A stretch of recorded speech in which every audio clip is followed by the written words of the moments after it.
네, 아래죠. 그러니까 BBC라는 영국의 그 공영방송과 인터뷰를 하면서 원래 아래 남북 정상회담 열릴 것 같다 이런 이야기를 했는데 이건 굉장히 큰 실언입니다. 대통령은 절대 이런 이야기를 하면 안 돼요. 왜 실언이냐? 회담할 때 회담하면 되는 거지. 회담하고 싶다는 이야기 아닙니까?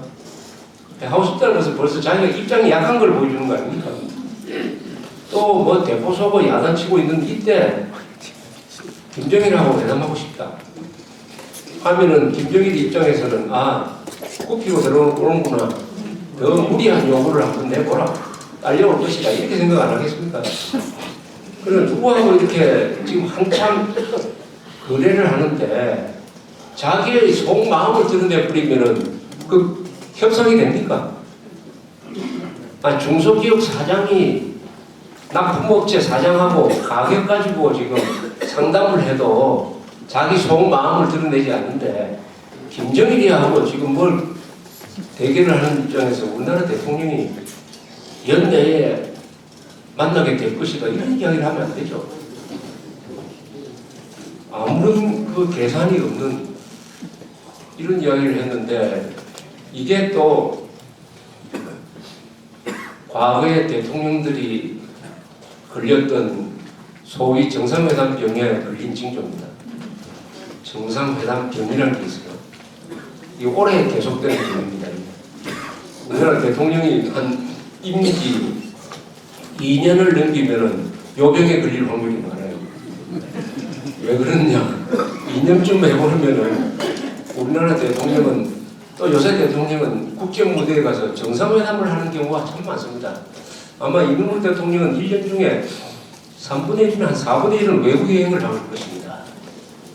그래서 외국의 기라성 같은 미국 대통령, 러시아 대통령, 소련 대통령, 중국 주석, 일본 전황 수상 이렇게 만나고 오면은 자기는 아주 위대한 인물이 되어버리고 국내에 돌아와서 상대하는 사람은 아주 이렇게 조물아기처럼 보이고 또 대통령이 되면 사실은 굉장히 시야가 넓어집니다.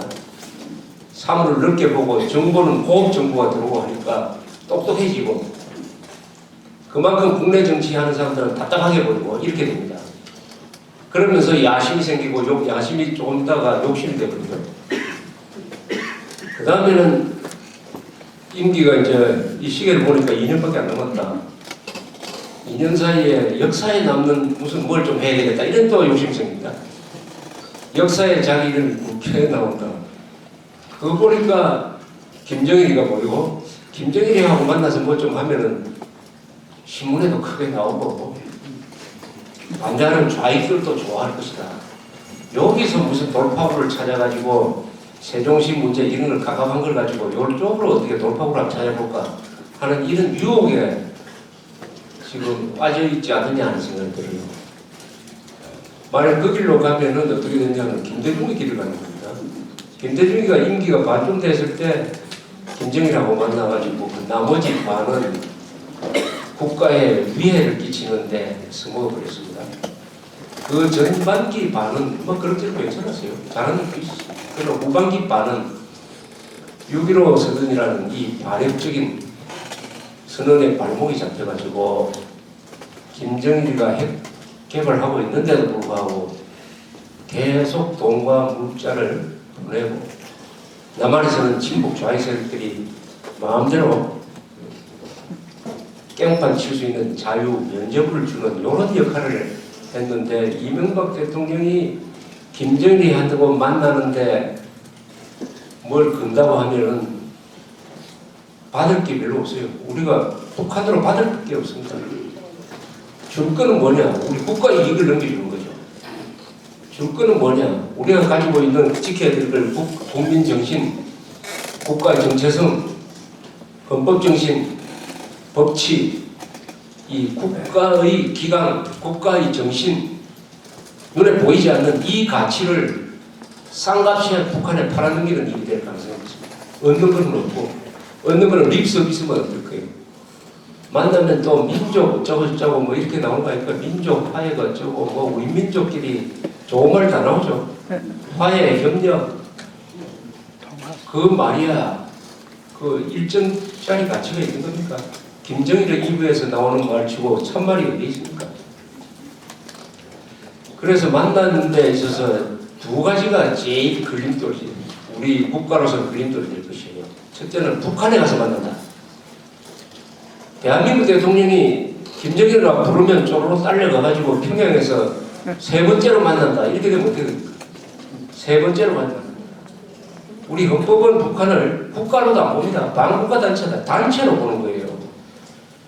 조폭이죠 말이죠. 쉽게 말하면 조폭인데, 아니 우리가 뽑아오는 5천만 이 10대 경제대국을 대표하는 이 대통령이 조폭 두목 만나기 위해서 평양까지 간다? 그것도 한두 번도 아니고 세 번째로. 장소가 제일 중요합니다. 그래서 이명박 대통령이 북한 지역에 가면은 그 회담은 그것으로 끝입니다. 절대 거기서 국가의 이런 것이 나올 수가 없어요. 두 번째는 북한이 이걸 지금까지 요구하고 있어요. 6.15 선언과 14선언을 존중한다는 말을 하라. 6.15 선언은 제2항에서 북한이 연방제 통일안을 받아들였어요. 연방제 통일안은 공산통일입니다. 공산통일. 그래서 통일하는 과정에 공산주의를 우리가 받아들이겠다 하는 약속을 김대중이가 했어요. 공산주의하고 싸우기 위해서 우리가 지금 60년 동안 전쟁을 하고 있는데 공산주의를 받아들이는 연방제 통일 방안을 우리가 받아들였어요. 그러니까 우리가 이것은 반역선언이다라고 주장하는 겁니다. 헌법을 위반했기 때문에. 만약 이명박 대통령이 그 첫째 문장에다가 6.15 선언과 14선언의 정신을 이어가다 또 무슨 회담을 한다 이런 문장이 들어가면 어떻게 되느냐, 이 두 가지가 악몽입니다. 악몽. 저는 딱 생각을 하고 있어요. 북한에 간다든지 우리 이명박 대통령이 북한 지역에 가서 김정일을 만나러 간다든지 아니면 6.15 선언을 존중한다는 그 말이 나오면은 저는 우리 애국 인사들 애국 세력한테 고소해가지고 그때부터 이명박 대통령 탄핵 운동을 벌일 지금 결심을 하고 있습니다. 이거는 탄핵 운동을 뭐 벌리고 자식하는 건 뭐 의무예요, 의무. 대통령이 헌법을 이렇게 명백하게 위배하는데 국민들이 가만히 있으면 그 국민은 노예인 것입니다. 그래서 이 두 가지, 북한 지역에 간다든지, 그러니까 반국가 단체 수개를 만나기 위해서, 학살자를 만나기 위해서 대한민국 대통령이 북한에 또 세 번째를 찾아간다.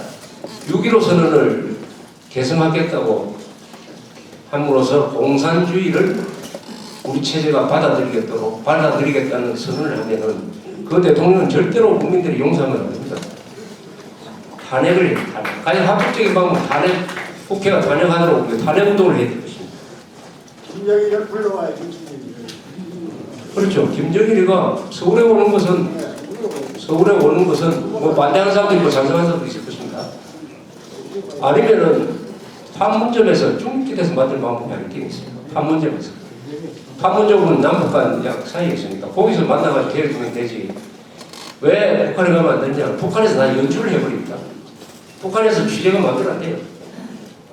북한이 연출하는 데 가서 놀으라고 온다. 노무현이가 가가지고 무슨 짓을 했습니까? 가서 김정일 무슨 위원장은 만수무강을 위해서 축배를 듭시다라고 이딴 소리 안 했습니까? 빨리 죽도록 축배를 드려야지 왜 만수무강을 위해서 축배를 듭니까? 김정일이가 하루 살아 있을 동안에 억울하게 죽어가는 사람이 100명은 될 텐데 그러면 빨리 죽어야 핵 개발하는 놈한테 무슨 축배입니까? 아니 핵 개발을 위한 축배입니까? 그래서 왜 이런 사태가 오느냐 하면은 또 한 이유가 이 대통령 주변에 남북 간에 이 브로커가 생깁니다. 이게 소위 정상회담 말도 틀렸어요. 이거는 정상회담도 아닙니다. 아니 깡패하고 만나는 게 무슨 정상입니까? 한반도에서는 정상이 한 사람도 없어요. 대한민국 대통령만이 정상입니다. 어떻게 김정일하고 대한민국 대통령을 동격으로 해가지고 정상회담이라는 말을 씁니까? 이건 다른 용어를 개발해야 되는데 저는 김정일, 이명박 회담 이렇게 이야기를 합니다. 그래서 김정일, 이명박 배당물 성사시켜서 자기 개인 이익을 좀 보겠다는 이 장사꾼들이 아마 남북한에 지금 많이 왔다 갔다 할 거예요. 그 사이에 뭘 챙기려고 하는 사람들이 많은 것입니다. 그런데 북한 사정은 지금 어떠냐? 북한은 작년에 11월 30일에 이 화폐 계획을 했는데 이게 우리가 예상했던 대로 북한 경제를 뒤흔들고 있습니다. 첫째는